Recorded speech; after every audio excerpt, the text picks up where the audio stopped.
friends, welcome back to my channel. இன்னைக்கு நம்ம பார்க்க போற வீடியோ நார்மல் டெலிவரி டிப்ஸை பத்தி தான் இன்னைக்கு நம்ம பார்க்க போறோம்.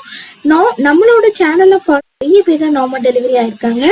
ஒரு சில டிப்ஸை நம்ம ஃபாலோ பண்ணாலே ஈஸியாவே நார்மல் டெலிவரி ஆயிடும். நிறைய பேருக்கு டவுட் இருக்கும், பெயினே எனக்கு இன்னும் வரல, நான் வெயிட் இன்க்ரீஸ் ஆயிட்டேன், எனக்கு செஃபாலிக் பொசிஷன்ல இருக்குது, எனக்கு நார்மல் டெலிவரி ஆகுமான்னு சொல்லிட்டு நிறைய பேருக்கு ஒரு டவுட் இருக்கும்.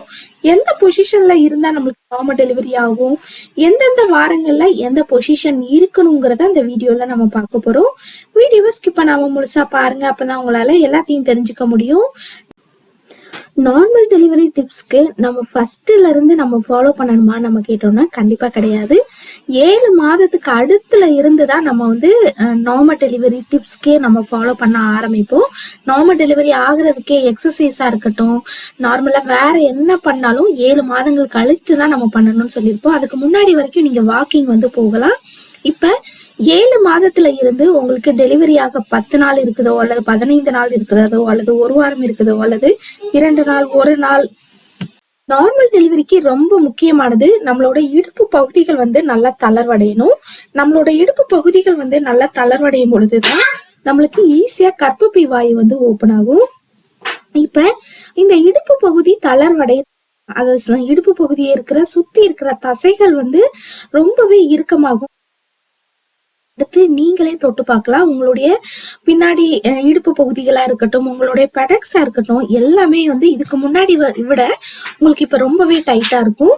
அதனாலதான் நம்ம விளக்கெண்ண குளியல் எடுத்துக்கோங்க. விளக்கெண்ண குளியல் அதுவும் உங்களுடைய இடுப்பு பகுதி, வயிற்று பகுதி, உங்களுடைய பிறப்புறுப்பு பகுதி எல்லாமே நல்லா தேய்ச்சி நல்லா மசாஜ் பண்ணி விடுங்க. அப்படி மசாஜ் பண்ணி விடும் பொழுதுதான் அந்த இடுப்பு பகுதிகள் நல்லா தளர்வடைகிறதுக்கு ரொம்பவே ஹெல்ப் பண்ணும்.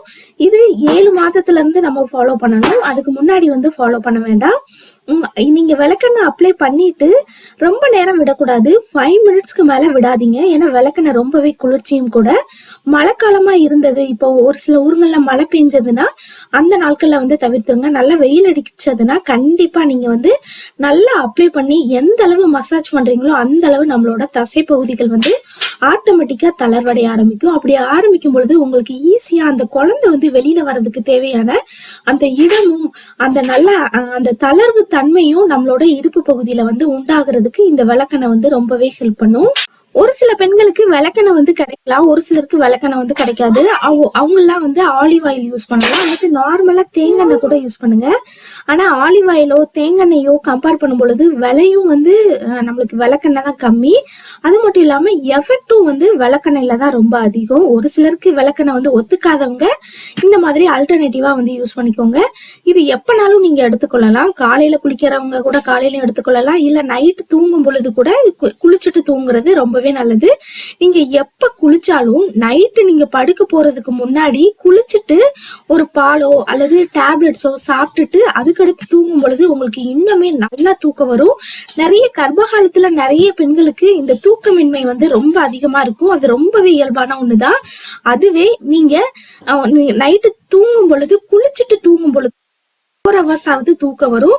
நீங்க எந்த அளவு நல்லா தூங்குறீங்களோ அந்த அளவு நம்ம பாடியில ரிலாக்ஸிங்கிற ஒரு ஹார்மோன் சுரக்கப்படும். இந்த ரிலாக்ஸிங் ஹார்மோன் நம்மளுக்கு எதுக்கு யூஸ் ஆகுதுன்னா, கர்ப்பப்பை விரிவடைகிறதுக்கும் நார்மல் டெலிவரி ஆகுறதுக்கும் இந்த ரிலாக்ஸிங் ஹார்மோன் இயற்கையாவே நம்ம பாடியில சுரக்கப்படும். இது கரெக்டான நேரம் தூங்கணும். அதுவும் இடது பக்கம் தூங்கும் பொழுது உங்களுக்கு இந்த ஹார்மோன் கரெக்டான அளவு சுரக்கப்படும். நெக்ஸ்ட் நம்ம பார்த்தோம்னா கஷாயங்கள். கஷாயமே நம்மளுக்கு நார்மல் டெலிவரி ஆகுறதுக்கு ரொம்பவே ஹெல்ப் பண்ணும். அதுவும் 8 மாதங்களுக்கு அடுத்து நம்ம சோம்பு கஷாயம் எடுத்துக்கொள்றதுனால இதுவும் நம்மளுக்கு கர்ப்பப்பை வாயு விரிவடைகிறதுக்கும் நம்மளுக்கு பெயினை இன்டியூஸ் பண்றதுக்கும் இந்த சோம்பு கஷாயம் ரொம்பவே ஹெல்ப் பண்ணும்.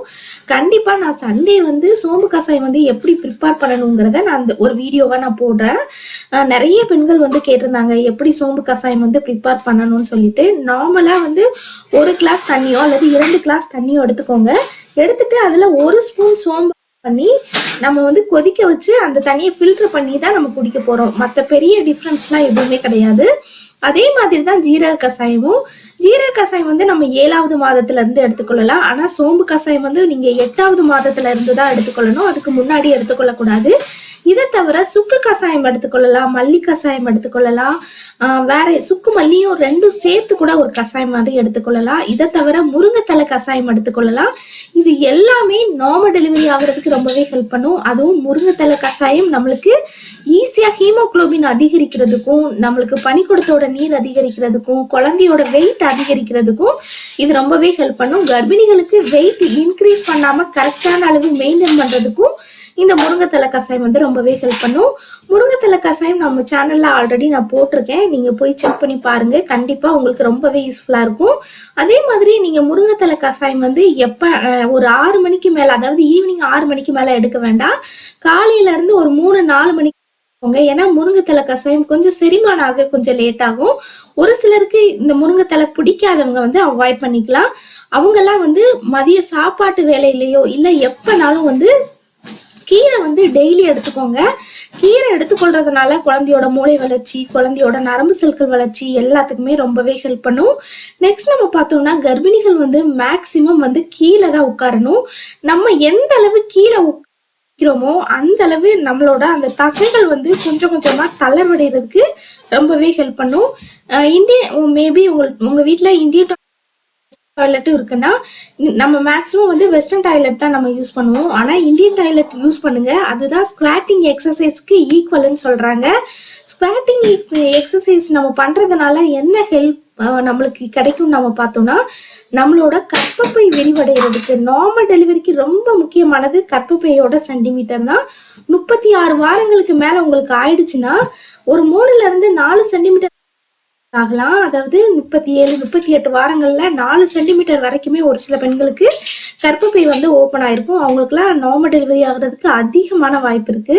ஏன்னா இன்னும் 2 வாரங்கள்ல ஓப்பன் ஆயிரும். அவங்களுக்கு வந்து நல்ல தசைகள் எல்லாமே தளர்வடைஞ்சிருக்கு. ஈஸியா அவங்க நல்லாவே எக்ஸசைஸ் இந்த மாதிரி கஷாயங்கள் எல்லாமே நல்லா ஃபாலோ பண்ணியிருக்காங்கன்னு அர்த்தம். நம்மளுக்கு எவ்வளோ கர்ப்பப்பை வாய் ஓப்பன் ஆயிருக்குன்னு நம்மளுடைய ஸ்கேன் ரிப்போர்ட்லயே போட்டிருப்பாங்க. செர்விக்ஸ் லென்த்ன்னு போட்டிருப்பாங்க. அதுல நீங்க செக் பண்ணி பாருங்க எவ்வளவு சென்டிமீட்டர்னு. நார்மலா 10 சென்டிமீட்டர் ஓப்பன் ஆகும்போது நம்மளுக்கு டெலிவரி ஆயிடும். ஸோ நீங்க உங்களுக்கு எவ்வளோ ஓப்பன் ஆயிருக்கு, எவ்வளோ சென்டிமீட்டர் இருக்குங்கிறத நீங்க எப்பயுமே நம்மளுடைய ஸ்கேன் ரிப்போர்ட்ல வந்து பார்க்கணும்.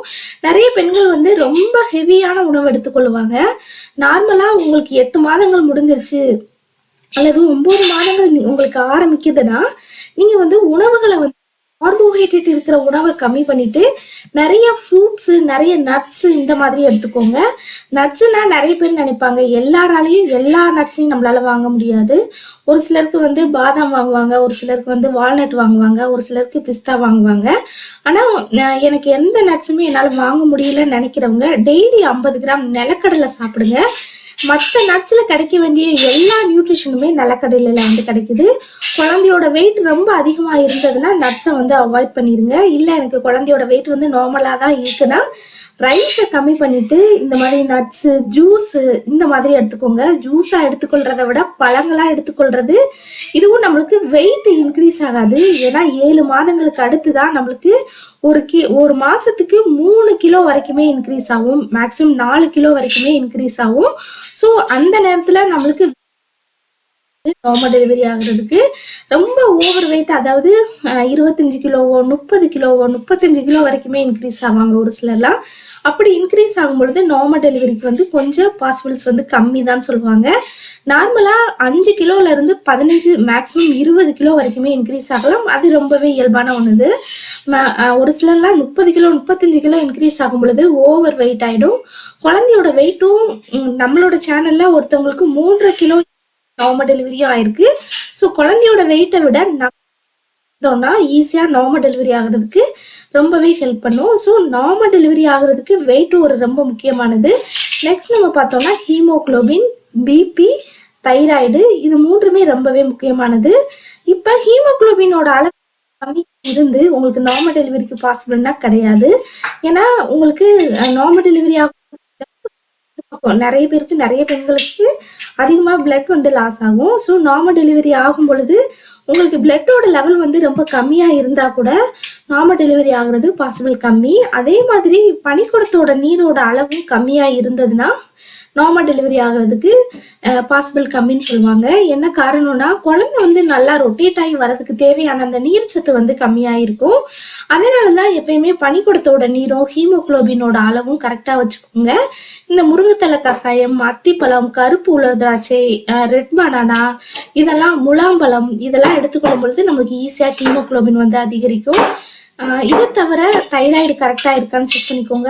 பிபி ரொம்பவே முக்கியமானது. ஹை பிபி இருக்கிறவங்க மட்டும் டாக்டர்ஸ் வந்து என்ன டேப்லெட்ஸ் ஃபாலோ பண்ண சொல்றாங்களோ கண்டிப்பா ஃபாலோ பண்ணுங்க. டெலிவரிக்கு போகும் பொழுது அந்த டேப்லெட்ஸ் எல்லாம் கண்டிப்பா எடுத்துட்டு போங்க. ஏன்னா அந்த நேரத்துல கூட நம்மளுக்கு அந்த டேப்லெட்ஸ் வந்து சாப்பிட சொல்லுவாங்க. இந்த வீடியோ உங்களுக்கு ரொம்பவே யூஸ்ஃபுல்லா இருக்கும்னு நினைக்கிறேன். இந்த வீடியோ பிடிச்சிருந்ததுன்னா லைக் பண்ணுங்க, ஷேர் பண்ணுங்க, கமெண்ட் பண்ணுங்க, மறக்காம சப்ஸ்கிரைப்